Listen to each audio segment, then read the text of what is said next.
Hey, good afternoon to you. It's 4:06 now, News Talk 105.9 WMAL, where we're making sense of the news. Coming up on the program, Delano Squires is here from the Heritage Foundation. We'll talk about Kamala's attempts to appeal to black male voters. Barack Obama campaigning for her yesterday, attacking black men, saying they don't sufficiently support Kamala. How dare they? Jorge Bonilla joins us. Coming up, we'll talk about that Univision town hall last night. And then Christian Hines is an expert on, Virginia campaign data. We'll talk about what's happening in the Commonwealth. You can join us, 888-630-9625, 888-630-WMAL. Joining us now is the incomparable David Strom, associate editor over at HotAir and observer of all things American politics. David, good to have you back with us, sir. Vince, you're my favorite host, so I'm thrilled to be here. You know something? This is actually, I think, the primary reason I like having you back on, because you say that every time. So thank you. Thank you for being consistent on that.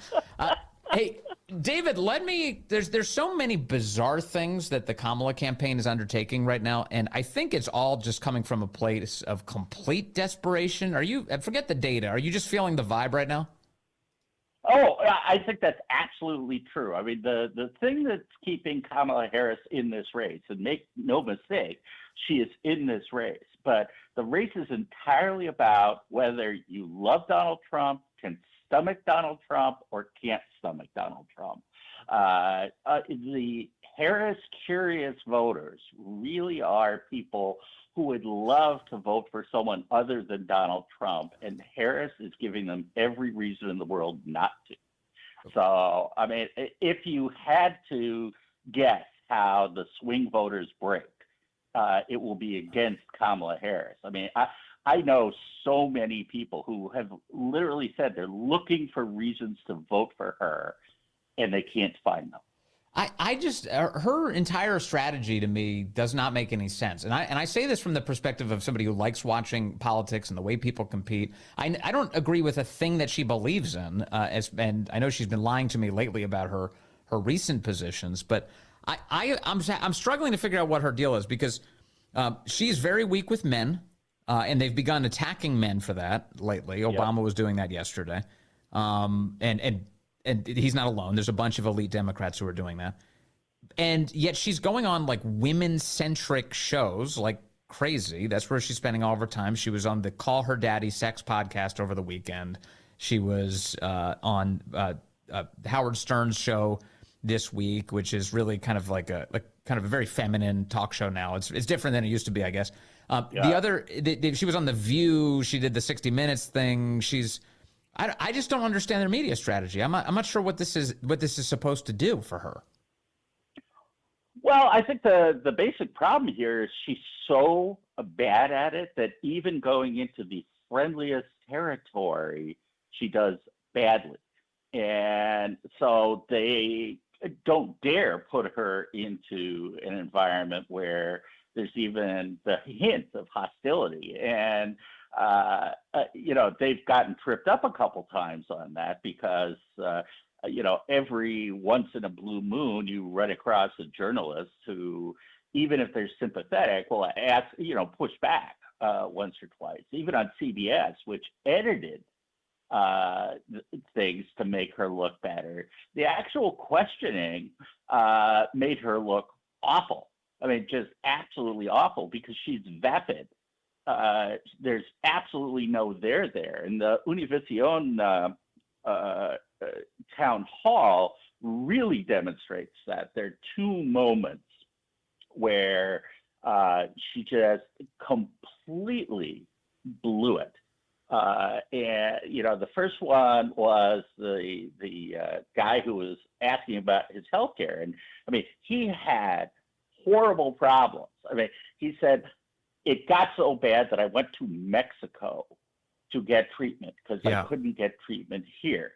And her response was, well, I come from a middle-class family. And, it's like, huh? And then the other, I think, very little noticed, because it's something where you have to zoom in, but it is perfect for understanding her communications problem. She was giving an answer to a question, and about halfway through her spiel, there's a woman in the background who starts mouthing the words, word for word, at the same time. Yes. And it's bizarre until you realize Kamala was literally giving the script of one of her ads as the answer. She has to talk scripted, and it's so bad that somebody can actually predict what she is going to say because she has said it before. Yeah, that's exactly right. She's said it over and over and over again. It's in fact, I saw this going around today because some on the right had thought that the woman was reading from some sort of script that they must have had like shared, but it was just honestly when the woman started speaking, she was rolling her eyes. Actually, she was repeating what Kamala Harris was saying because she had heard it so many times. You could see she was almost annoyed that Kamala was falling back to talking points. As she did this. And the talking point could be heard, for instance, this is Kamala Harris doing it at the debate. Listen to her. This is when she debated Donald Trump.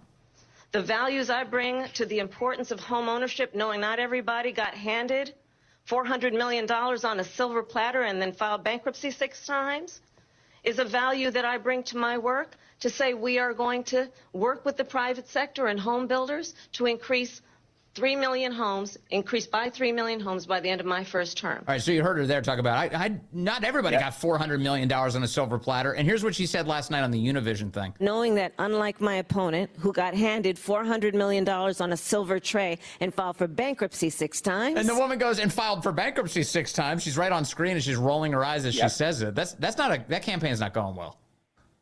No.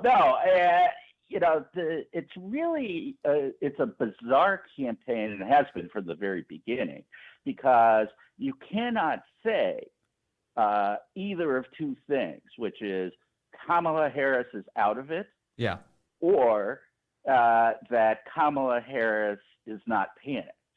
They have every reason in the world to be panicked because she is so bad, doing so badly. Natural constituencies of hers are literally discussing with her. You can actually look at the comments. Univision put the town hall on their Instagram, and you go there, and there are hundreds of comments in Spanish, but they have a translation app. So they're genuine Hispanics, and they're all just dunking on her how awful it was. It was genuinely awful. But she's running against Donald Trump, and there's a huge number of people out there who are brainwashed into thinking he's going to round them up into camps and start shooting them. Well, it's that you're right. It's so stupid. One of the things though that stood out to me was that, like, last night, to the extent that I could summarize what the worst moment for her was, it's simply that she advocated for amnesty over and over for illegal aliens in the country. That's the exact opposite place the American people are right now. The exact opposite. They're not with her. They want to deport people who are here illegally. They don't like what's happening to the country right now under her leadership. And she advocated over and over for amnesty last night. That's just shooting her feet over and over. Yeah, well, and it's also tone deaf even for that audience. I mean, sure, there are Hispanics who would like to see amnesty, but this is not it's not a view that's universally held at all. I mean, look at what has happened with Tejanos, who used to be who are the Mexican American who live along the border in Texas. They used to be solid Democrat, and they have just moved hugely rightward because they don't like the border problem. And so she's hurt herself with, people who want to see deportation. She didn't help herself at all because anyone who is pro-amnesty was already going to vote for her. I know. It's so stupid. And Trump's going to have such an easy time next week at this. He's doing the Univision Town Hall next week, and he'll say, we want people to come here, but they have to do it legally. And he's going to get great marks for that. I can already see what's happening. Oh, yeah. Well, and I think part of what we're seen, and this is pure guesswork. I have no reporting on this or anything else. But Harris is famous for being bad to staff, not listening to staff, and she has this sort of melded campaign where you've got the Biden people, some Obama people, and then her people. And as she's not doing that well, she's probably listening to her people more, and the better professionals less. And I mean, if you go back, I mean, the campaign when it came out, it was cringeworthy. It was all sorts of things, but it worked.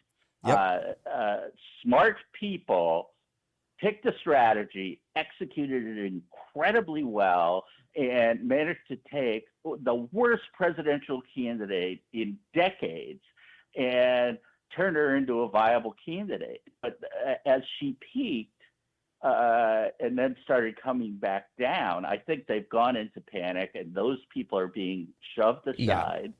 But she's rotting like a discarded pumpkin in the sun. I mean, she's like, the more time you spend looking at it, the worse it's getting for her. I just had a very interesting call that you may find interesting. We had a gentleman call at the end of our last hour, David Strom, who said that he's a graduate of an Ivy League institution, an alumnus, and he goes to these events here in the D.C. area where you have Ivy League alumni get together, and the assumption in the room is that everybody's a Democrat. And he was standing in a small group of people, including a Democrat congressman, who said that the deal that Kamala Harris has with Biden is she is not allowed to criticize him in exchange for the endorsement. So she gets the endorsement, but under this condition, no criticism whatsoever. And I was laughing because that really explains why she's giving these baffling, like, rake-stepping answers where she's asked, hey, what makes you different than Joe? And she says, absolutely nothing, which is not helping her. Yeah, well, and in fact, those you'll notice, if you're like us and you spend all your time following this, there was a story that came out, I think it was in the Journal, that said that the Harris campaign was weighing separating itself from Biden more. And the very next day, Joe Biden comes out and gives her a big bear hug. And it talks about how she was with him the entire time. She was in the room. And then, of course, he bombed her. I mean, it was like carpet bombing on the Ron DeSantis stuff. And she's gotten back on scripts. I mean, he's George Washington and Cincinnati. Yeah. I think he clearly has enforcement mechanisms, not the least of which is his ability to grossly undermine her campaign. Yes. Which he did with those bear hugs. And I mean, there was one of those times he actually smirked. No, I think she's in a terrible position. I mean, she, by any metric other than poll numbers, and of course votes are what matters. She's cratering. No, she is. Let me add one more piece of evidence to the pile of Biden checking Kamala. That happened today. There was a briefing today where Biden had a bunch of his officials sitting around him. Kamala was joining, I guess, remotely. And it was supposed to be Kamala's turn to speak. And Biden's like, yeah, I know. I'll get to her. Listen to this. Take a listen to this audio. The fact of the matter is that we're in a situation where, we're going to have to, I know I'm going to go to the vice president in a second. Jennifer Granholm trying to say, it's Kamala's turn to speak. She's my boss. Yeah. That's a true piece. We're going to be, hang on a second, man. Sure. We're going to be going to the Congress. We're going to need a lot of help. We're going to need a lot more money. And as we identify specifically how much is needed. So I'm just telling everybody now. I don't want to hear that this is going to be the end of it. So with that, I'll yield to the vice president. Man, so there you go. There's the senile Swedish chef putting Kamala Harris in her place today. Well, look, I mean, one of the things we know about people when they're, slowly losing it is that they can get a little cranky. Yeah. And he's clearly very cranky with her. And I also think that there's at least a part of Joe Biden who wants to be the one guy who beat Donald Trump. He kept on insisting he was the only one who could do it. Sure. And so I don't think he feels strongly about helping her out. And frankly, I mean, can I switch gears for just 1 second? Please. I want to talk about the Whitmer thing. Okay, go for it. And I don't know how many people who have seen this, but it is perfectly emblematic of where the Democratic Party has gone culturally over the past decade or so. Gretchen Whitmer did a podcast with a radical feminist, and she ended it by playing a dominatrix giving the Eucharist to essentially an acolyte, someone who looked like a nun, on her knees, and using a Dorito as the Eucharist.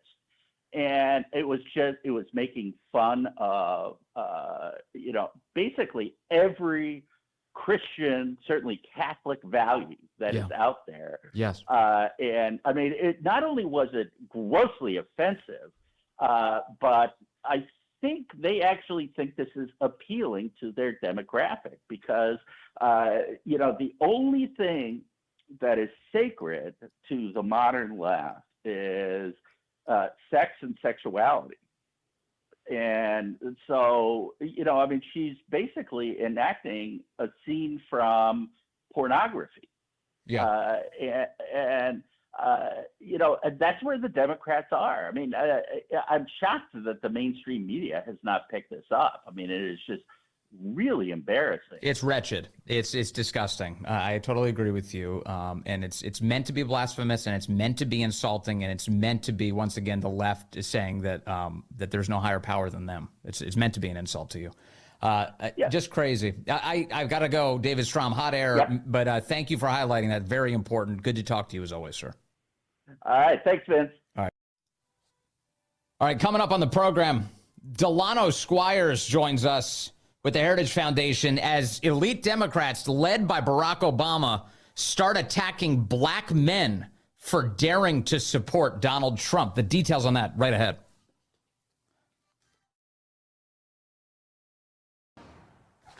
Hey, good afternoon to you. It is now 4:36. News Talk 105.9 WMAL, where we're making sense of the news.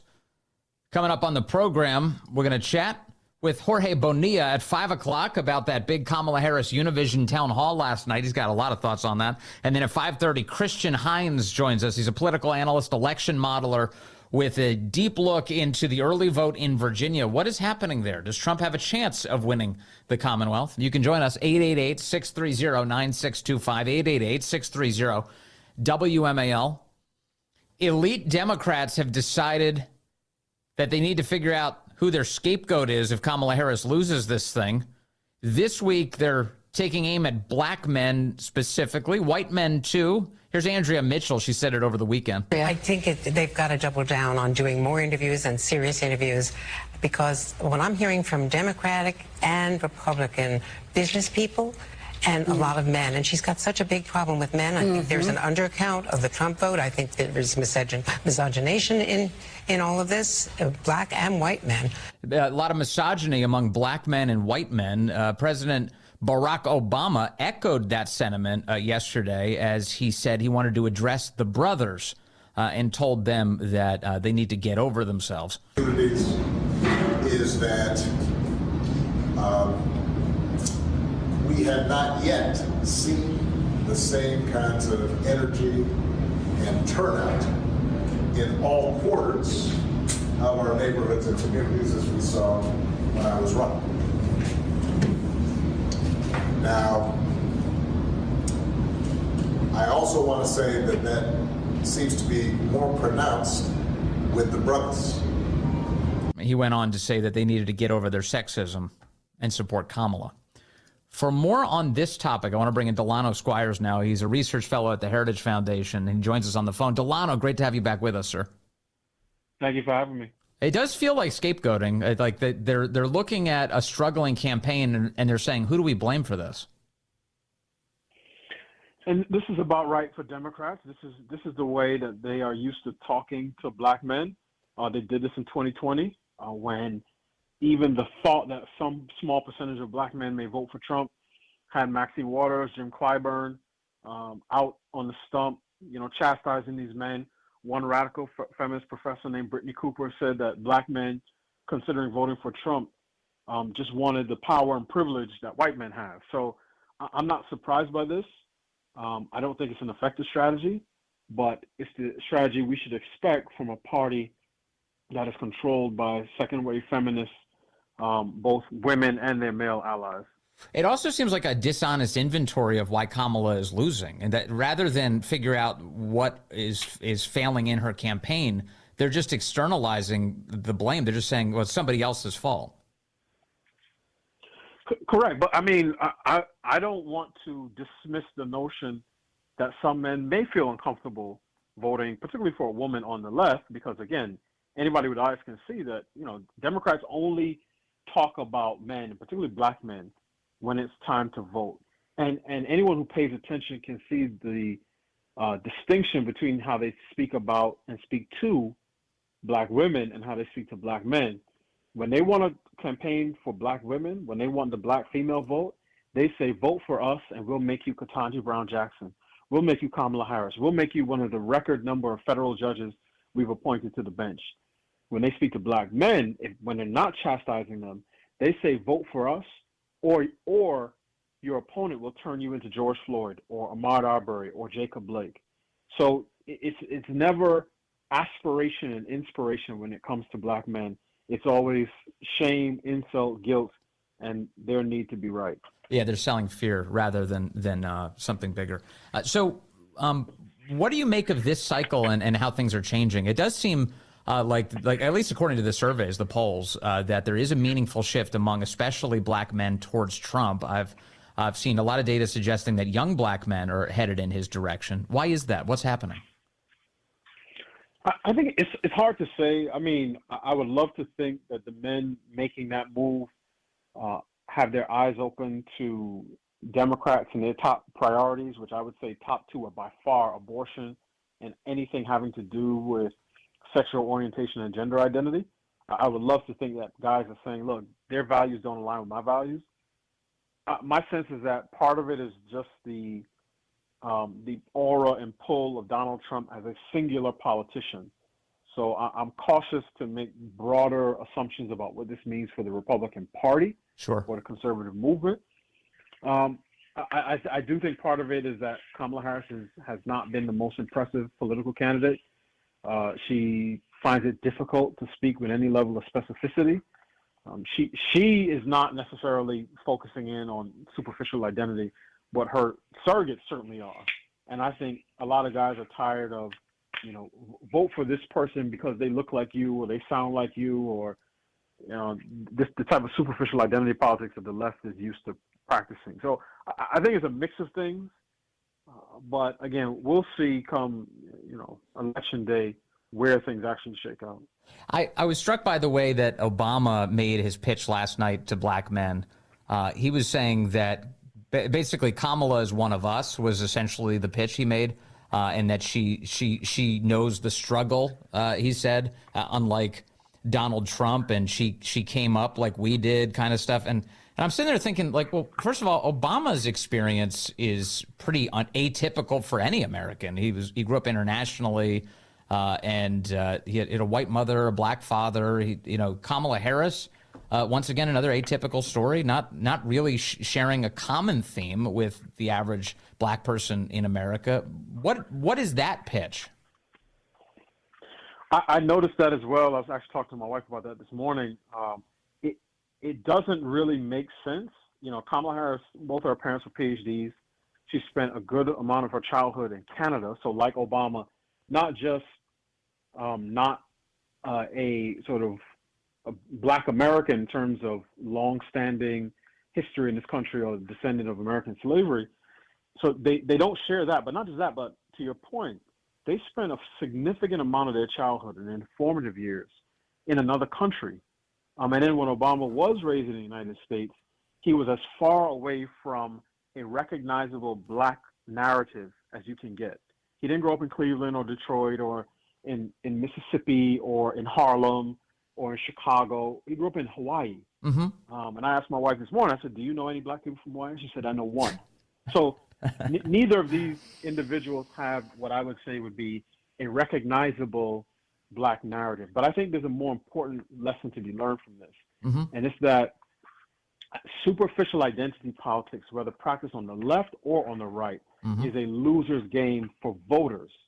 Because what politicians do, they find the right resonance, they find the right keywords, and this can be on the right, politicians who speak fluent Christianese, but who wear a Christian identity as a brand, not as a set of values and principles. But they find the right frequency, they speak to voters in that way, and I've seen this with Obama, I've seen this with other politicians since him, they end up selling out their voters who think they're voting for one thing, right, but end up voting for a policy platform that is not just disconnected from their needs as voters, but really is far more radical than anything that the voters could have ever thought of. For sure. And it seems that, if you look at all of the issues that people care about in this election as they rank them, by and large, they're not actually wrapped up in identity politics unless that identity is being an American. That's the only one, because it is economic concerns, it's inflation, it's debt, it's the border, it's illegal immigration. These are concerns that go across race, color, creed lines, Delano Squires, and that's where the voters seem to be the most interested right now. Absolutely. And I fail to say, I went to college in Pittsburgh, and so I know the city fairly well. And, you're talking about a blue-collar, working-class town. And again, I'm sure that the voters there, including the black ones, are concerned about those pocketbook issues. And to your point, I'm from New York originally, right? The child of parents who immigrated from the Caribbean. And even my family and my friends are the types of people to say, this illegal immigration stuff has to stop. Because people who came here legally and who are American citizens and tied to this land and want to see the country succeed understand that you can't have an immigration policy that's based in chaos and disorder. It's not good for the country. It's not even good for the people who are coming here. So I do think that Americans in general have issues that we care about, pocketbook issues, law and order issues. There are issues of culture, but anyone who pays attention to the Democrat Party today, both on a national level and on a local level, in the presidential election and some of the Senate elections, understands that the top thing that they're running on is abortion. It's all they talk about. Every campaign stop is about abortion. Even in the Maryland Senate race, and I'm a Maryland resident, a big topic from Angela Alsobrooks and Larry Hogan was abortion. And Corey and Vince, excuse me, to tell you how bad it's gotten, even Larry Hogan, who was running as a Republican in the state of Maryland, said that his top priority, if he wins office, is to codify Roe.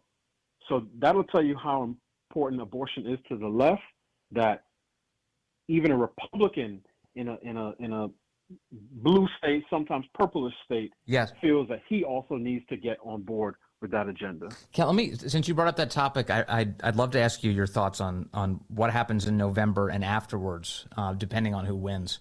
So a smart person I know just told me this week, he thinks that should Trump lose this year, the postmortem on that will be the reason for it was abortion, and the lesson that the establishment Republican Party will take is that our country needs more abortions going forward. Is that your view? I believe that it depends on why President Trump loses, right?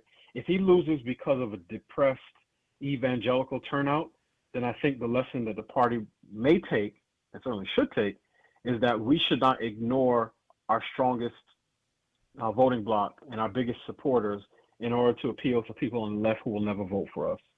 And maybe it may force the party to do some rethinking about how it messages around some of these culture issues, and particularly on issues of life and marriage and family. If he wins, despite, let's say, less than enthusiastic turnout from evangelicals, I think what it would do is cement the Republican Party's sort of remake. I call it the Imago MAGA, which is the party would be remade in Trump's image. And I think you will see more Republicans move away from abortion and protection of life, because to them, they will see this as a signal that you don't have to run on abortion to win a national election. And if you just say, leave it to the states, 3 exceptions, rape, incest and life of the mother, and say this is what Ronald Reagan favored, you can still be competitive in national races. That is my analysis. I'm not saying, what I think will happen in terms of the election result. I'm just saying that is what I anticipate happening if the election goes in one or two ways. Yeah, I do think, there's an announcement today that President Trump is going to be doing an all-women town hall soon on Fox. And I don't know how that's going to go, but it'll be interesting to see, I'm sure. But one thing I think that all politicians would do well to emphasize is we should decrease the need for abortion. So let's just say you think that that's an appropriate course of action. Nobody really prefers it. I mean, that's kind of crazy to prefer it. What we should do when 40% of women say they're getting abortions for financial reasons, we should decrease that, shouldn't we? We should have such a good economy that you don't think that you need to do that, take a life out in order to advance your own. I certainly think there are better ways to message. I think first and foremost is to talk about abortion and its connection to marriage. 87%, so close to 9 out of every 10 women who seek an abortion are unmarried. And I think there's an opportunity for conservative politicians to frame the issue of life in a larger narrative around a pro-family agenda. Yeah. And I think part of that has to do with economics, but at the end of the day, I believe that it's a strategic mistake for Republicans to abandon the protection of life and abandon the rhetoric around that in an attempt to appeal to more moderate or even more left-leaning voters. I don't think Republicans should be ashamed to say we are the party that believes that all life has inherent value, regardless of the socioeconomic status of the mother or the age or location of the child. Yes. There's nothing wrong with saying that. And in fact, that is the moral position to take. But I understand it may not be the winning position for elections, but I don't think we should be scared to say what it is that we believe and why we choose to protect life. Yeah, and once you give up defending those values, people don't even know that they should take them up. And so this is a really big and important debate. Delano Squires, I'm so glad you're a part of it. Good to talk to you today, sir. Thank you very much.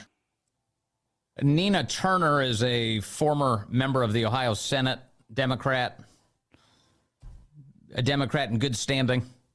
She was on CNN. She's not happy with Barack Obama attacking black men for Kamala Harris's failing campaign. Why are black men being belittled in ways that no other voting group? Now, a lot of love for former President Obama, but for him to single out black men is wrong. And some of the black men that I have talked to have their reasons why they want to vote a different way. And even if some of us may not like that, we have to respect it. So unless President Barack Obama is going to go out and lecture every other group of men from other identity groups, my message for Democrats is don't bring it here.